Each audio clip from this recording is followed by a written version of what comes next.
조갑제 TV 시청자 여러분 안녕하십니까. 2026년 2월 24일 새벽 6시 7분입니다. 오늘 통쾌한 이야기로 시작을 하겠습니다. 낭중지추라는 말이 있습니다. 호주머니에 송곳을 넣으면은 바깥으로 빠져나와서 보이게 된다는 뜻입니다. 그 말은 천재나 재능은 아무리 덮으려고 해도 보인다는 뜻입니다. 바로 한동훈 전 법무장관, 전 국민의힘 대표를 일컫는 말이 되었습니다.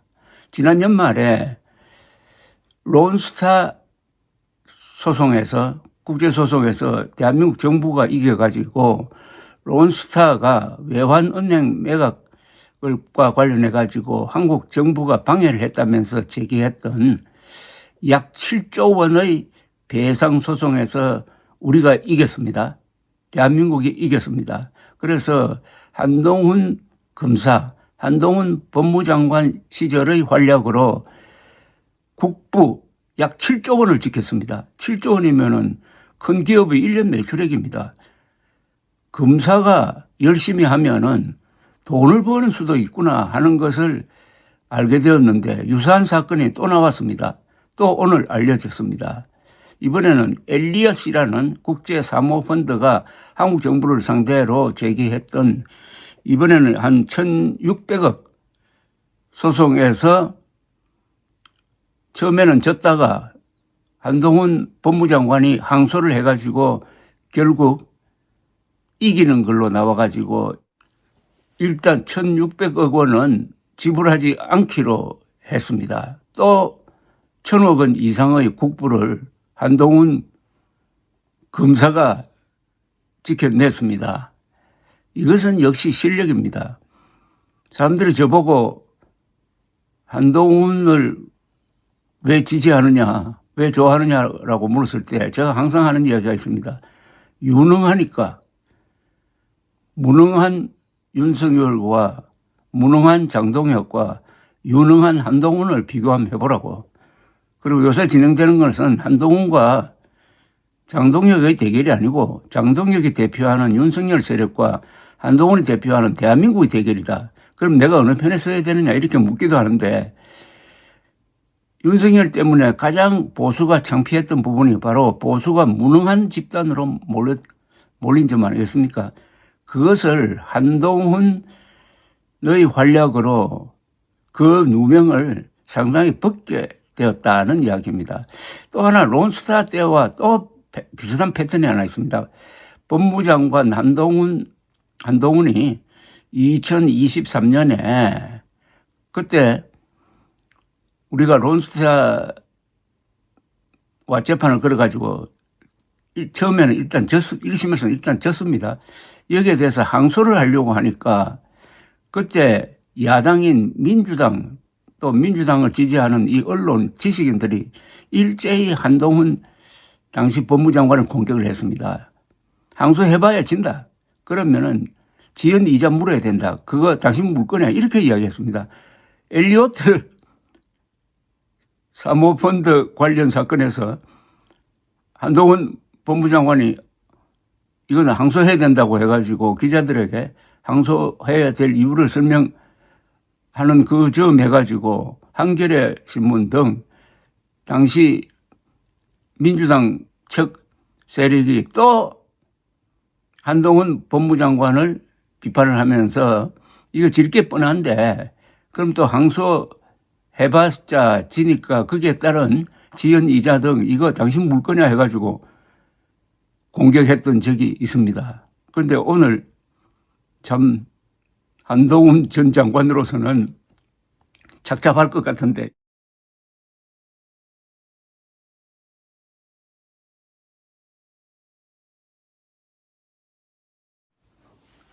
한동훈 전 장관이 오늘 페이스북에 글을 올렸습니다. 이거부터 소개를 해드리겠습니다. 론스타에 이어 엘리엇 국제투자 분쟁 취소 소송에서 대한민국 국민이 이겼습니다. 피 같은 세금 지키기 위해 최선을 다해준 대한민국 공직자들과 관계자들께 감사드립니다. 함께 할 수 있어 영광이었습니다. 다만 민주당 관계자들은 론스타에 이어 엘리엇 취소 소송에 대해서도 취소 소송을 결정한 저를 향해 취소 소송을 제기한 한동훈에게 배임죄까지 물어야 한다. 현 정성호 법무부 장관, 정책부 장관, 김남희 민주당 의원 등 과로하고 그런 분들이 그런 주장을 했다는 겁니다. 한동훈 엘리엇에 줄 이자 대신 물 거냐면서 집요하게 방해해 왔습니다. 민주당은 이제 와서 안면 바꾸기와 숟가락 얹기 대신 반성과 성찰을 바랍니다.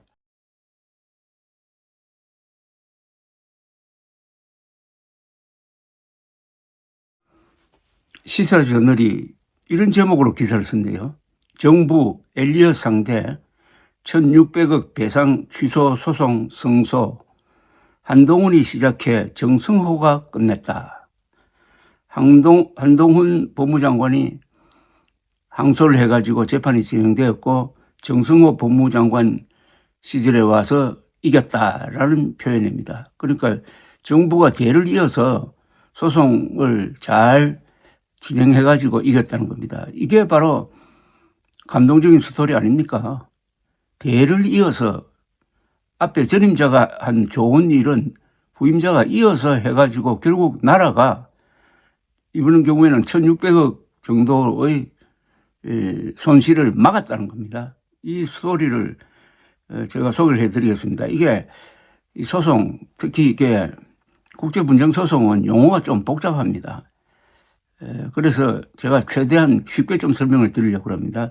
시사저널 보도가 잘 되어 있습니다. 정부는 미국계 사모펀드 엘리엇을 상대로 제기한 국제투자 분쟁 사건 중재 판정의 영국 법원 취소 소송에서 승소했다고 어제 밝혔다. 이게 재판은 영국 법원에서 이루어졌습니다. 법무부에 따르면 영국 고등법원은 환송심입니다. 환송심에서 한국 정부의 주장을 받아들여 국민연금공단이 국가기관임을 전제로 한 당초의 국제상설중재재판소 배상 판정을 취소했다. 이로써 정부의 배상 원금 및 이자 등 합계 약 1,600억 원의 배상 의무는 잠정적으로 소멸하여 다시 중재 판정을 받게 되었다. 원점으로 돌아갔다는 겁니다. 일단 1,600억 원은 안 내기로 했다. 이겁니다.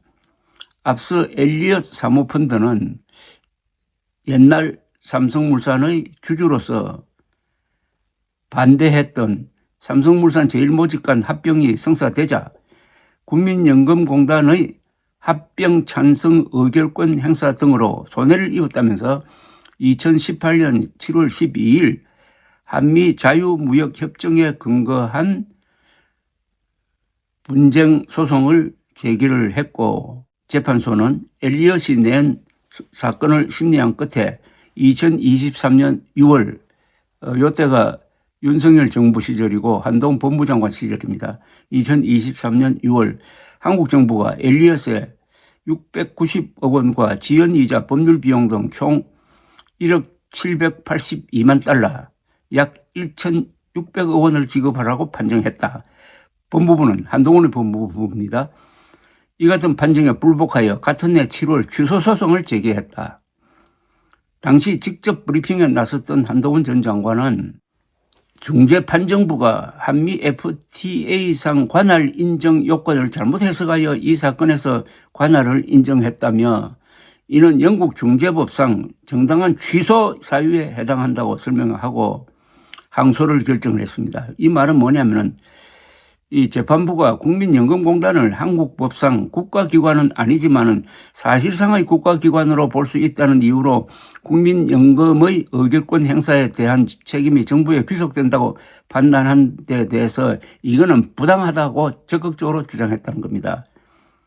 1심을 맡은 영국 고등법원은 2024년 8월 한국 정부 주장을 받아들이지 않고 각하했지만은 2심인 이게 중요합니다. 2심인 영국 항소법원은 영국 고등법원보다 더 위에 있는 심급으로 보입니다. 영국 항소법원은 한국 정부가 주장한 취소 사유는 적법하다면서 2025년 7월 작년입니다. 사건을 1심 법원으로 돌려보냈고 결국 어제 1심 법원인 영국 고등법원도 환송심에서 항소 법원의 판단을 받아들여 가지고 대한민국 정부가 이기도록 선고를 했다, 이런 이야기입니다. 정성호 법무부 장관은 어제 정부 서울청사에서 직접 브리핑에 나서 가지고 정부는 엘리엇의 6분의 1에 불과한 소송 비용을 쓰고도 취소 소송 인용률 3%의 바늘 구멍을 뚫어냈다며, 이는 2018년부터 8년간 한국의 성소를 위해 한마음으로 헌신한 관계부처의 공직자들과 정부 대리인단 이들을 밀어주신 국민 여러분 덕분이라고 강조했습니다. 여기에는 뭐 이름은 되지는 않았지만은 한동훈 법무장관이 결정적인 역할을 했다. 항소를 결단을 했다. 론스타의 때도 항소 결단해가지고 이겼고 이번에도 항소 결단해서 이겼다. 그러나 당시에는 지금 민주당 그리고 민주당 측 언론이 집중적으로 한동훈을 공격을 했는데 오늘은 사과 글이라도 써야 되는 것 아니냐 하는 그런 생각을 갖게 합니다.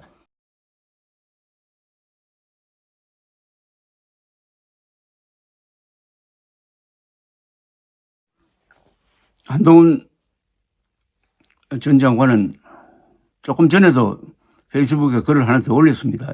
이번에 승소한 엘리엇 국제중재소송의 과정과 우리의 대응이 어땠는지는 제가 법무부 장관 당시 취소소송을 제기하면서 직접 브리핑하고 질의응답한 영상에 잘 나타나 있습니다. 시간 나실 때 한번 들어봐 주셔도 좋을 것 같습니다. 해가지고 영상을 붙여놨습니다. 작년 론스타 소송에서 이겼을 때는 정승호 장관, 김민석 국무총리까지 이것은 한동훈 당시 법무장관의 항소 결단에서 비롯된 것이다라고 칭찬을 했는데, 장동혁의 국민의힘은 입을 싹 닫고 있었습니다. 자기들 공이거든요. 국민의힘 정권 시절에 있었던 일이면 역시 우리 당의 한동훈 전 대표가 좋은 일을 했다. 그때 반대했던 민주당 반성하라 이리 나가야 되는 것 아닙니까? 입 싹 닫고 있었습니다. 국민의힘 장동혁 대표, 오늘만은 한동훈을 칭찬하세요. 감사합니다.